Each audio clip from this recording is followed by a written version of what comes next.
It's 2 p.m. in our GP reception. A patient comes in for prescription collection. Out of the rain shuffles Morris Lane, confidentially, not his real name. He talks to our team with a very slight mumble. He puts in his order with a bit of a jumble. Now receptionists have no medical training. Morris wants no appointment. He's not complaining. But Emma's known Morris for a number of years. There's change in his speech and she's pricked up her ears. Within minutes I find I am seeing this bloke. Emergency admission for a possible stroke. General practice is not just serial transactions. It's immeasurable relational interactions. Walking side by side from cradle to grave. Helping patients find joy, find peace and be brave. 8 a.m. in my clinic, I am braced for my day. Could go well or disaster, could go either way. We manage our access with sophistication, all the needs of our population. 33 abnormal tests are found. A day's work alone, my heart starts to pound. 23 hospital correspondence, 8:40 a.m. and I'm feeling despondence. But we're open for business, the starting gun fired. The floodgates are open, we're weary and tired. My task now is all of the cases to read and prioritise access to those most in need. In under 2 hours, 100 new cases, like problems to fix, without human faces. Tom's waited months for an op on his knee, and they're asking for me for more urgency. Ryan's walked in bleeding, he's been punched, he's been kicked. Brian's angry, saying that his benzos have been nicked. Graham with dementia needs dressings for his burns. Sophie wants a callback for her undisclosed concerns. 30-year-old Wayne has chest pain again. Post-discharge review for Morris Lane.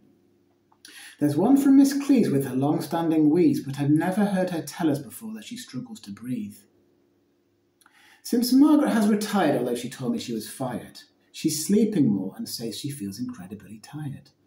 Could it be her CHD, COPD or low BP? Her IBD, her CKD or stinging when she does a pee? Her sertraline, pregabalin, her ramipril or insulin, her pixaban, citalopram, her losartan or nefapam? Her tiredness is one thing, but I have to stop her there. We need to get her targets right, as Quaff Points funds her care. Sick notes, sick notes, sick notes. We decide who gets signed off. The occupational impact of a very painful cough.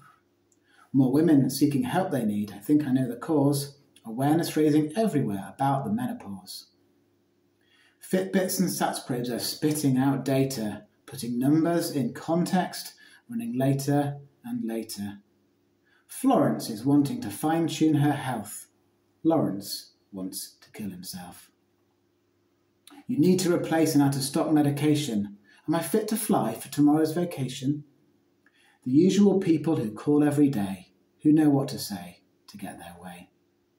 And Stephen, who I know has not always been male, has abdominal pain and is looking quite pale.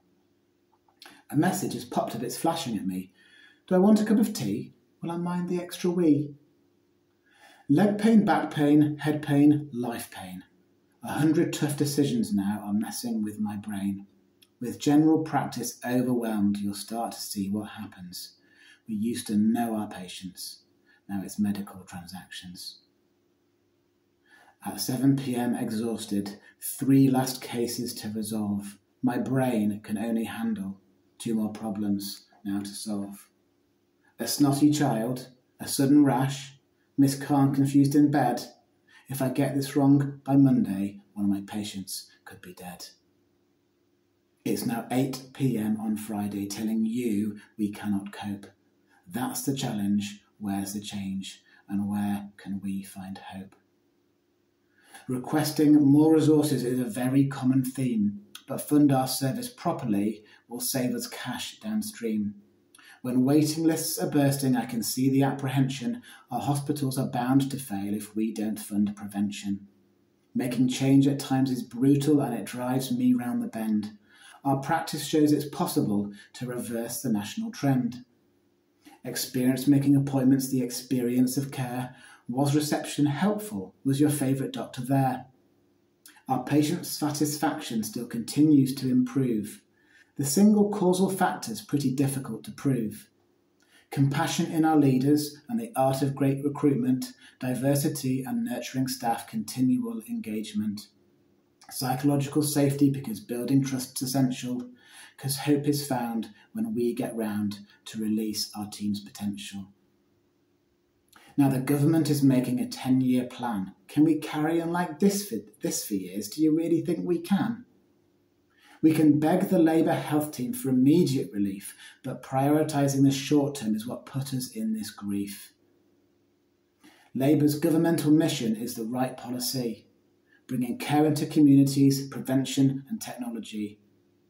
Ideas and interventions are often wanted to scale up, but creating the conditions for greatness, and it emerges bottom up. So find and train our future leaders who have humility and passion, kindness, creativity, bravery, compassion. We fund clinical activity, also connection time we must, because meaningful change all hinges on relationships and trust. Our patients' lives are precious, just like the people in our teams. Our unreleased potential is beyond our wildest dreams. When we are loved and we belong, it helps us to believe it. What we need to do is believe anew our potential and release it.